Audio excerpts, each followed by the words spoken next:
This is about last year, when I almost died. And then I produced this show. I can fake my way through just about anything. Public speaking, check. Crying on cue, check. That one that you're all thinking about right now, that dirty one, check. Make most people believe I've got my shit together, check. But there are two things that I cannot fake my way through. Mathematics and motherhood. I try to do those math speed drills that my kids bring home. It's first grade math. I don't beat the clock, ever. Guys, these are all stuck together because it's so cold. Here we go. Numbers swirling around in my head. I am drowning in motherhood and numbers. My sweet little 5-year-old, the empath who believes that no one is bad, just merely misunderstood, is testing his own philosophy today in class. See, I'm the classroom volunteer, and so I turn to his teacher, who despite her coolness is incredible with the kids and also has impeccable style. And I ask, is it because I'm here that he's acting crazy? Her answer? No, this is all the time. We need a conference. Wait, what? My kid needs a conference? And so I threaten to take away screen time and sugar again. And I try to be present with him when all I would rather do is sink into social media and not think about the fact that poopy butts are funny and 2 times 4 is 8. Wait, how did you know that? Well, Mommy, they're all 8 planets, 4 smaller and 4 bigger. 2, 4, 6, 8. 2 times 4 is 8. Wow. You can multiply, but you can't say your R's. Okay. You know what? I'm going to get off the phone, and we're going to bake cupcakes for your brother's birthday party. I have invited too many people as usual, and we'll bake at least 51 gluten-free chocolate and red velvet cupcakes just to be on the safe side. 1/4 cup of oil, 2 eggs, 1.5 cups of sugar, numbers, fractions. We got this. The next day, as I'm frosting each one of these 51 morsels of delight, I get a cramp. It's intense, and I think, ooh, this period already sucks. So then there's more cramps. 2, 3, 4 more. I feel as if I'm going into labor, except I'm not pregnant. I don't think. Is it just gas? Did I eat too many cupcakes last night, to make sure that they weren't poison? That's for BK. I don't think so.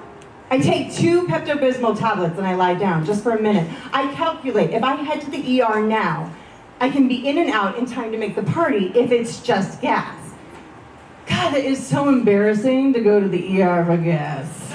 But my mom and I do end up leaving my husband to throw a party with 51 attendees who all happen to be my friends. The minute we take off, I vomit, and it is clear that this is a bigger problem than I initially thought. I'm not bragging right now, but I have never done my Kegels. I know, it's too much information, you guys. Sorry. As in never, ever. And so every time I vomit, I pee my pants. I am in the ER waiting room for 3.5 hours. The first hour I try lying down on the ground, but security wants me in a seat. It's not sanitary on the floor after all. Who cares? I am a mom. I am used to grossness. I have already vomited and peed on myself. It shouldn't matter. The second hour, my mom is almost cradling me, and as patient as I have ever seen this human being who actually lives her life in juxtaposition to peace and calm. Hi, Mom. 3 hours in, I realize that the party is coming to an end at home, and I whisper, call James. Tell him to throw the 51 cupcakes away. No one should eat them. I might have norovirus. I find out through speakerphone that my neighbor actually plans to stow them away in her Tupperware, claiming that she didn't care if they were diseased. They look too good to throw away. I have momentary Pinterest mom pride amid the sobs and heaves. After 3.5 hours of waiting, we are finally wheeled into the ER private room where I can lie down in a bed. Dr. Gorgeous walks in to examine me, and that's not his real name, you guys. There I am, lying in my own urine-soaked sweats, and I forget to put on lipstick. The song "You're So Vain" runs over and over in my head. I am not thrilled. After 30 minutes of countless ultrasound pics and one CAT scan, Doc Guapo announces that I need to be wheeled immediately into emergency surgery. And there it is. After 5 hours and 4 doctors, 2 nurses and 1 patient, and 1 mom, they find the culprit. 1 popcorn kernel, 1 perforation of 1 colon, and level 10 on the pain chart. In less than an hour, I am under anesthesia and they're surgically removing it and reassuring me as I was drifting off that I won't need a poop bag for the rest of my life. I know, it's too much information, right? The kids, they come to visit me the next day, and my eldest, he hands me the sweet handwritten card, but the little one just eyes me and circles my bed singing Imagine Dragons. Funda, funda. It's so weird, you guys. Under his breath, he stops to count the bags of saline and antibiotics hanging next to my head, 8 to be exact. Apparently, he's having a horrible time in school. He's acting out like crazy. My God, I am the parent with the problem kid, and I can't do anything from this hospital bed. And then one night, while I'm stuck in the hospital, he asks Grandma if Mommy's going to die.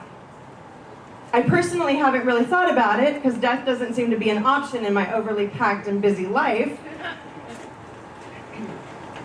I'm told that after he asks, he doesn't wait for an answer, but throws himself in my mom's arms and sobs, "I don't want my mommy to die." This kid needs his mother, and I need to be near him to get him through the challenges and hurdles of school and life. And so the first night that I'm home, I lie down on the side that doesn't hurt, I hold him close, and I talk to him about life, the good, the not so good, and the sometimes ugly. 1 + 1 is 2. 2 + 2 is 4. We have 4 in our family, and no one is going anywhere for a long time. I hope. I promise. And I wish that I'm right. It's been 6 months since my hospital stay. Actually, it's been a year. I don't know what it's been. And every once in a while, the now 6-year-old asks the same question. "You won't die soon. Will you not for a long time?" I don't understand time, kid. It's all math to me. I don't know what happens to us when we go. I don't understand quantum physics or the universe, but I understand love.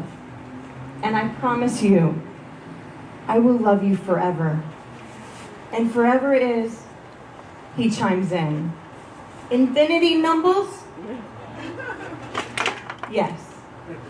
Too many to count. Thank you.